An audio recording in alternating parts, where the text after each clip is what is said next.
नमस्कार। आज हम एक ऐसी हवाई घटना की गहराई में उतर रहे हैं जो किसी फिल्म की कहानी जैसी लगती है। Air Canada flight 143। हाँ, जिसे लोग गिमली ग्लाइडर के नाम से ज्यादा जानते हैं। बिल्कुल। और हमारे पास इस पर आधारित एक लेख के कुछ हिस्से हैं जो बताते हैं कि उस दिन असल में हुआ क्या था। तो सोचिए जरा। तारीख थी 23 जुलाई 1983।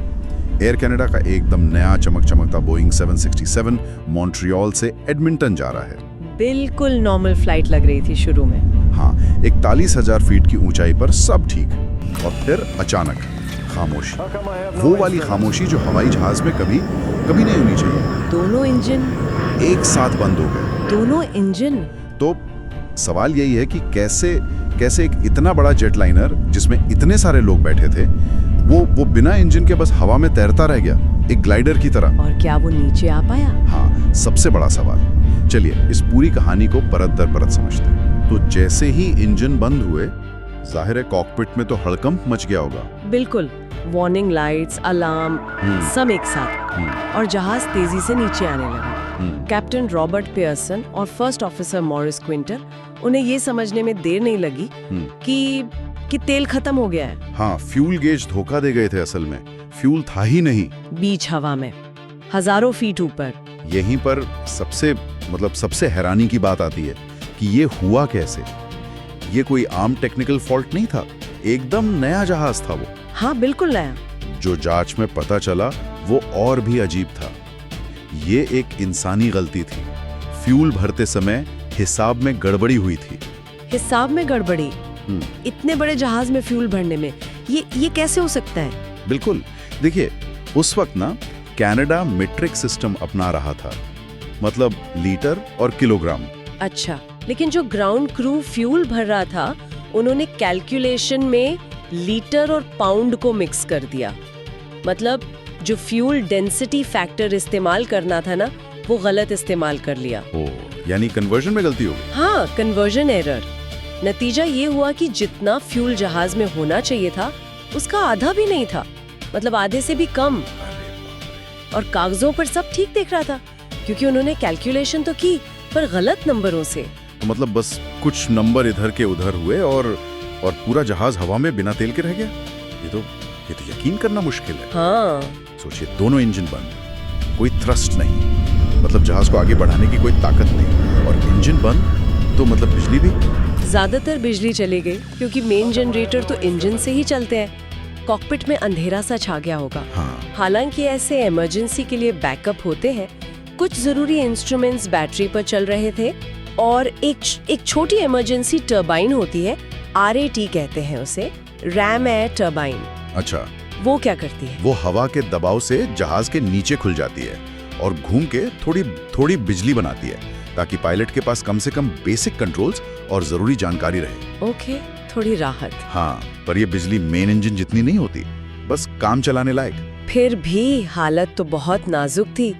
132 टन का जहाज, 69 लोग अंदर, और जमीन तक पहुंचने के लिए बिना इंजन के हवा के सहारे 80 मील यानी कोई 130 किलोमीटर ग्लाइड करना था। क्या ये मुमकिन भी था? आमतौर पर तो नहीं लगता, पर यही कहानी में एक दिलचस्प मोड़ आता है। जो कैप्टन थे रॉबर्ट पियर्सन, वो सिर्फ एयरलाइन पायलट नहीं थे। अच्छा। वो एक बहुत अनुभवी ग्लाइडर पायलट भी थे। सालों तक उन्होंने बिना इंजन वाले जहाज उड़ाए थे। अरे वाह। तो उन्हें पता था कि बिना इंजन के जहाज को कैसे साधना है। बिल्कुल।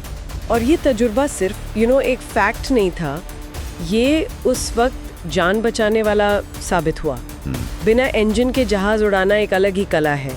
आपको हवा, वजन, स्पीड सबका बहुत बारीक अंदाजा रखना होता है। कैप्टन पियर्सन को अंदाजा था कि इस 767 को कितनी देर हवा में रखा जा सकता है, किस स्पीड पर ग्लाइड करें कि ज्यादा से ज्यादा दूर जा सकें। तो उन्होंने क्या किया? क्या आसपास कोई एयरपोर्ट था? उन्होंने और फर्स्ट ऑफिसर क्विंटल ने तेजी से ऑप्शन ढूंढे। एयर ट्रैफिक कंट्रोल से बात करने की कोशिश की, पर वो भी लिमिटेड पावर में मुश्किल था। फिर रडार पर उन्हें पास में एक पुराना बंद पड़ा एयरफोर्स बेस दिखा, गिमली में। गिमली? हाँ, वही उनकी सबसे अच्छी उम्मीद थी, शायद अकेली उम्मीद। उन्होंने जहाज उधर मोड़ दिया। चलो, कम से कम एक जगह तो मिली। हाँ, लेकिन कहानी में एक और ट्विस्ट था। एक ऐसा खतरा जिसके बारे में पायलटों को कोई कोई अंदाजा नहीं था। एक और क्या? वो गिमली एयरफील्ड, वो अब आर्मी के इस्तेमाल में नहीं था, उसे बदलकर एक मोटर स्पोर्ट्स पार्क बना दिया गया था। मोटर स्पोर्ट्स पार्क मतलब रेस ट्रैक। और जिस दिन फ्लाइट 143 एक बड़े से ग्लाइडर की तरह उसकी तरफ आ रही थी, उस दिन उस पुराने रनवे पर कार रेस चल रही थी। लोग थे वहाँ, परिवार, बच्चे, सब रेस देख रहे थे। क्या कह रही हैं? रनवे पर रेस? ये तो और भी भयानक हो गया। मतलब पायलट नीचे उतरना चाह रहे हैं और वहाँ गाड़ियां दौड़ रही हैं, लोग हैं। जी हाँ, जरा सोचिए उन लोगों के बारे में जो नीचे थे, छुट्टी का दिन, रेस का मजा ले रहे हैं, और अचानक आसमान से एक विशाल जहाज बिना किसी आवाज के, एकदम चुपचाप, बिना आवाज के, हाँ, उनकी तरफ बढ़ता आ रहा है। कोई इंजन की गड़गड़ाहट नहीं। कितना अजीब और डरावना लगा होगा। यकीनन। तो अब पायलट के सामने डबल चैलेंज था, जहाज नीचे भी लाना है और उन लोगों से बचाना भी है। कैसे किया उन्होंने? यहीं पर कैप्टन पियर्सन और फर्स्ट ऑफिसर क्विंटल का कमाल का तालमेल और हुनर दिखा। जहाज काफी ऊंचा था और तेजी से नीचे आना था, पर स्पीड भी कंट्रोल करनी थी। कैप्टन पियर्सन ने एक ऐसा दांव खेला जो आम तौर पर बड़े जेटलाइनर्स नहीं करते। उसे साइड स्लिप कहते हैं। Side slip? बोइंग 767 के साथ? हाँ, इसमें जहाज को थोड़ा तिरछा करके उड़ाते हैं। इससे वो तेजी से नीचे तो आता है, पर उसकी आगे बढ़ने की रफ्तार बहुत ज्यादा नहीं बढ़ती। ये तो बहुत मुश्किल रहा होगा और खतरनाक भी। बेहद, बहुत रिस्की था, पर कोई चारा नहीं था। उन्हें रनवे के लिए सही ऊंचाई और स्पीड पकड़नी थी, वो भी बिना इंजन के। ये पायलट के हुनर का असली टेस्ट था। न सिर्फ जहाज को हवा में रखना, बल्कि उसे एक ऐसी अनजान और खतरनाक जगह पर उतारने की तैयारी करना। और फिर लैंडिंग, वो कैसी रही? आखिरकार जहाज गिमली के रनवे के पास पहुंचा। लैंडिंग बहुत जोरदार थी, जिसे हार्ड लैंडिंग कहते हैं। जैसे ही जहाज जमीन से टकराया, सामने का लैंडिंग गियर, जो शायद हाइड्रोलिक प्रेशर कम होने से पूरी तरह लॉक नहीं हुआ था, वो टूट गया। जहाज का अगला हिस्सा जमीन पर रगड़ने लगा। मेन लैंडिंग गियर के टायर फट गए। जहाज चिंगारियां निकालता हुआ, तेज आवाज करता हुआ रनवे पर फिसलता गया, और जो रेस देख रहे लोग थे और गाड़ियां थीं, उनसे बस कुछ ही दूरी पर जाकर रुका। और लोग, अंदर जो लोग थे, वो सब ठीक थे? यही इस कहानी का चमत्कार है। जहाज को काफी नुकसान पहुंचा था, लेकिन अंदर बैठे 69 लोग, पैसेंजर और क्रू, सब सुरक्षित थे। सब के सब? हाँ, सब के सब। कुछ लोगों को इमरजेंसी स्लाइड से उतरते वक्त या झटकों से मामूली चोटें जरूर आईं, पर कोई सीरियस इंजरी नहीं हुई। ये वाकई एक करिश्मा था। सच में, मतलब अविश्वसनीय है। इसके बाद क्या हुआ? जहाज का क्या बना? उस 767 को इतनी बुरी लैंडिंग के बाद भी ठीक करने लायक पाया गया। उसे रिपेयर किया गया और वो वापस एयर कनाडा की सर्विस में आ गया। अच्छा।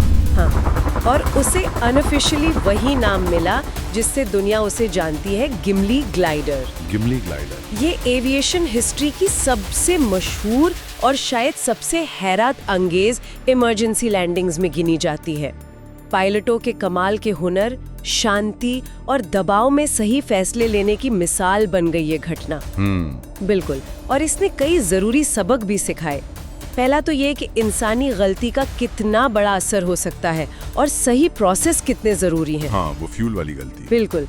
इस घटना के बाद एविएशन इंडस्ट्री में फ्यूल कैलकुलेशन और चेकिंग के नियम बहुत सख्त कर दिए गए। लीटर, किलोग्राम, पाउंड वाला जो कंफ्यूजन था, उसे खत्म करने के लिए फुल प्रूफ तरीके अपनाए गए। डबल चेक, क्रॉस वेरिफिकेशन, ये सब जरूरी हो गया ताकि ऐसी गलती दोबारा ना हो। वो जिसे मेट्रिकेशन एरर कहते हैं, उसने पूरी इंडस्ट्री को हिला दिया था। तो आज के जमाने में जब जहाजों में इतना ऑटोमेशन है, इतने कंप्यूटर हैं, क्या आज भी पायलट के ऐसे हुनर की उतनी अहमियत है? ये बहुत अच्छा सवाल है। हाँ, ऑटोमेशन ने उड़ान को बहुत सेफ बनाया है, इसमें कोई शक नहीं। लेकिन गिमली ग्लाइडर जैसी घटनाएं याद दिलाती हैं कि पायलट का हुनर, उसका तजुर्बा, उसकी सूझबूझ, वो आज भी डिसाइसिव हो सकती है। जब सिस्टम फेल होते हैं, जब हालात बिल्कुल अप्रत्याशित होते हैं, तब इंसान का दिमाग और उसका अनुभव ही काम आता है। सही बात। कैप्टन पियर्सन का ग्लाइडिंग का तजुर्बा यहाँ कितना काम आया। और हाँ, फर्स्ट ऑफिसर क्विंटल को भी नहीं भूलना चाहिए। उन्होंने भी उस प्रेशर में जरूरी कैलकुलेशंस की, कैप्टन का पूरा साथ दिया। ये टीम वर्क का भी एक बेहतरीन उदाहरण है। और शायद थोड़ी किस्मत भी थी। हाँ बिल्कुल, तीसरा अहम पहलू किस्मत का भी है। सोचिए अगर पास में गिमली जैसा पुराना रनवे ना होता, या अगर कैप्टन पियर्सन ग्लाइडर पायलट ना होते, या अगर वो रेस वाली गाड़ियों या लोगों से टकरा जाते। हाँ, तो कहानी कुछ और ही होती, बहुत दुखद। तो ये घटना असल में इंसानी गलती, इंसानी हुनर और किस्मत का एक बहुत ही रेयर और नाटकीय कॉम्बिनेशन है। वब कई चीजें एक साथ गलत हुई, फ्यूल की गड़बड़ी, बंद एयरबेस पर रेस, लेकिन फिर कुछ चीजें एकदम सही भी हुई। पायलट का तजुर्बा, उनका शांत दिमाग और हाँ थोड़ी किस्मत। बिल्कुल, ये दिखाता है कि सेफ्टी के कितने भी लेयर हों, कभी कभी अनहोनी हो सकती है, और तब इंसान का रोल सबसे अहम हो जाता है। तो एक मामूली सी लगने वाली गणित की गलती से शुरू हुई कहानी पायलटों के जबरदस्त हुनर और किस्मत के सहारे एक अविश्वसनीय बचाव पर खत्म हुई। ये वाकई सोचने पर मजबूर करती है। यहाँ एक चीज और है सोचने के लिए, जिस पर अक्सर कम ध्यान जाता है। पायलट का हुनर और किस्मत तो थी ही, पर हमें उस जहाज बोइंग 767 की इंजीनियरिंग और डिजाइन को भी देखना चाहिए। अच्छा, जहाज को? हाँ, बिना इंजन के भी वो इतनी भारी मशीन इतनी दूर तक ग्लाइड कर पाई सफलतापूर्वक। ये उस जमाने के जहाजों की एरोडायनामिक एफिशिएंसी और उनकी डिजाइन की मजबूती भी दिखाता है। शायद उसे बनाने वालों ने भी नहीं सोचा होगा कि उनका जहाज कभी ऐसी परीक्षा से गुजरेगा। ये दिलचस्प है, मतलब जहाज खुद भी इस बचाव का एक हीरो था एक तरह से। एक तरह से, हाँ। और ये हमें सोचने पर मजबूर करता है कि हम जो ये इतनी जटिल मशीनें बनाते हैं, जो टेक्नोलॉजी बनाते हैं, उनमें और कौन सी ऐसी छिपी हुई क्षमताएं या रेजिलियंस हो सकती हैं जिसके बारे में हमें आम हालात में पता ही नहीं चलता। ये क्षमताएं शायद तभी सामने आती हैं जब हालात एकदम एक्सट्रीम हो जाते हैं, जब सिस्टम अपनी लिमिट से आगे पुश किए जाते हैं, जैसे फ्लाइट 143 के साथ हुआ। शायद हमारी टेक्नोलॉजी में हमारी सोच से कहीं ज्यादा दम और संभावनाएं हैं, जो सही हाथों में पड़कर चमत्कार कर सकती हैं। वाह, टेक्नोलॉजी की छुपी हुई क्षमताएं जो संकट में सामने आती हैं, ये वाकई सोचने के लिए एक बहुत अच्छा पॉइंट है।